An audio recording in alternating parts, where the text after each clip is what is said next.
It's just fantastic. Captain's log, subdate 210528.1. I like cheese on toast with chorizo under the cheese and a splash of Worcester sauce on top. I also like Marmite, but never together, and yes, you'll only make that mistake once. Welcome everyone to This Week at Twitter, or twat. Today we're going to start with my dear friend Cognitive Thought. He's a thought. Not thought, mind, no. More, he's a booby streamer with a goatee. For two reasons. The first, he actually raises a point about the BBC. And before we start, of course, obligatory. Hashtag defund the BBC. Oh, and because I'm a dick and I did say I would do this during a political stream, I made new merch with my own handwritten attempt at writing defund the BBC on a shirt. It's tragic. If you want it, it will be linked as a pinned comment. So with the BBC, we go to Miss Joe. The BBC encouraging us to, air quotes, reimagine the English Renaissance, end air quotes. Yup, that is the BBC for you. And for this they've included this image. Reimagining apparently has something to do with skin colour, to which Cog points out, it's not even reimagined, there is no imagination behind this. It's just what if black people were white people, and actually had a history for us to talk about.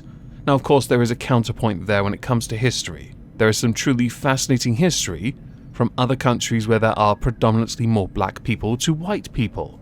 Not all of it is slavery, but it has got a tad gauche for the BBC to simply think by reimagining all they have to do is basically copy any other show where they changed the race of a character and called it reimagined, which to me seems a tad racist, but I could be wrong.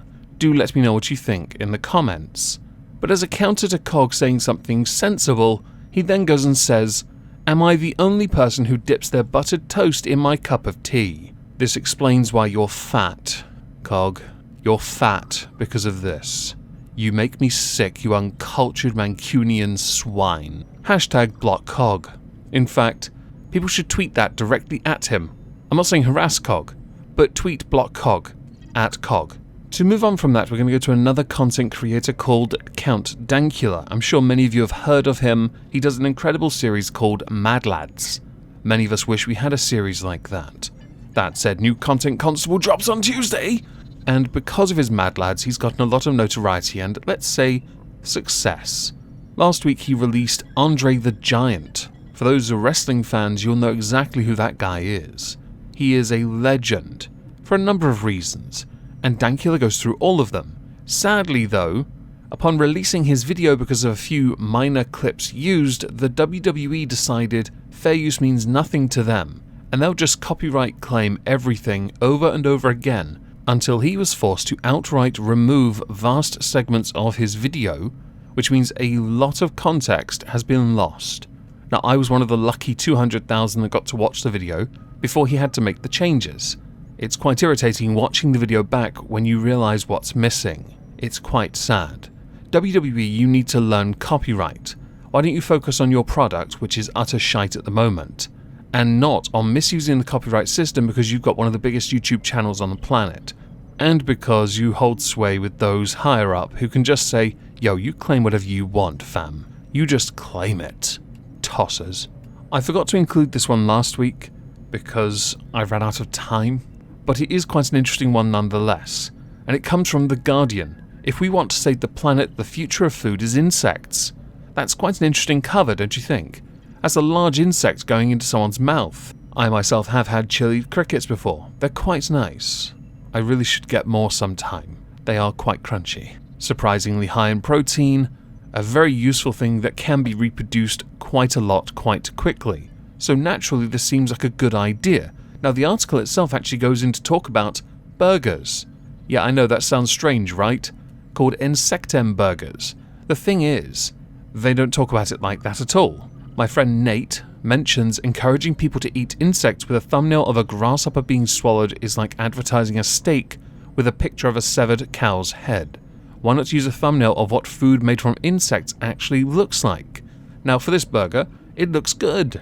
I would say I would try it, because I'm not the type to say, no, I won't try it, but I will make one minor adjustment. I'll remove that green piece of heresy under the burger, those 2 bits of red heresy above it, and all that green stuff underneath the top bun. It can all go. I want to know what the burger tastes like. I don't need to know what the other things taste like.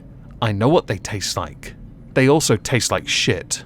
As we've moved into the ballpark of food, I want to show you this. Tweeted out by Blob Hoskins. Nice play on for Bob Hoskins. A fantastic actor. Gonna need everyone's opinion on this. Now I'm going to give you my opinion. Firstly, why is there loft insulation underneath the meat and on top of the meat? Second, all those seeds on that top bit of bread? Oh dear, that's going to get stuck in someone's teeth and or gums. And finally, unless this is zoomed in 1,000 times, why on earth do you need something that looks like it has to be prepared for you by a guy from a kebab shop with a sharp knife, just so he can then reduce it down into a pita bread? My favourite response, though, was actually an advertisement for it, from Miss Steam. Introducing the meat flaps. You can f*** it and eat it. To move on from that into a completely different area altogether, we're going to talk about CW's The Flash. For the first 5 seasons, I did watch the show from start to finish, followed it as it progressed. But towards the end of the 5th season, I grew a little tired of the fact that there were more speedsters being introduced as villain. DeVoe was an obvious exception. And the fact that for time travel, they then introduced future children, like Nora. Well, they've now introduced Impulse, aka Bart Allen, and they released this lovely, lovely picture. Now, many did rather amusingly point out how badly this has been photoshopped, because as you go further up the body, it's cartoon to stocky body with very skinny arms and face of a kids' TV presenter. My view is, I grew really tired of the fact they kept introducing more and more speedsters. Now, there are a lot of speedsters within the multiverse that this comes from, of course, but when your actor looks like a parody of the character he's meant to portray, it is quite something precious, really, isn't it? Now, I'm not being racist, don't even try me with that.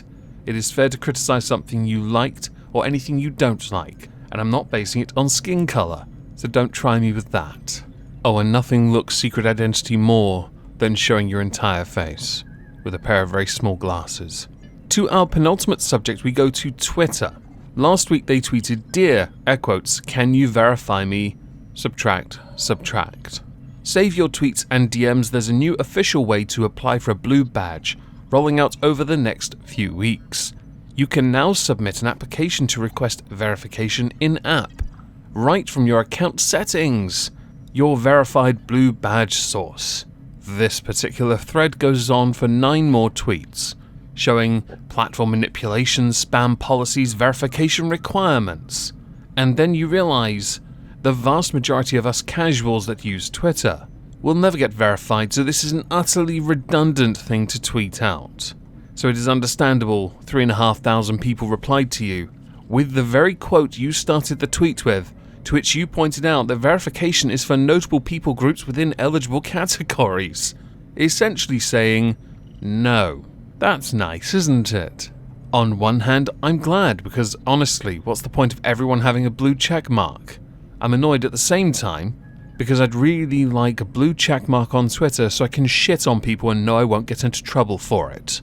To our final subject, we go to the internet's favourite, Snowflake Shives 2.0, aka Tone Defamation Noodles, who is going to be appearing in the next Onision documentary. 2 insider reporters actually reported on this, and because of that, Def Noodles blocked them.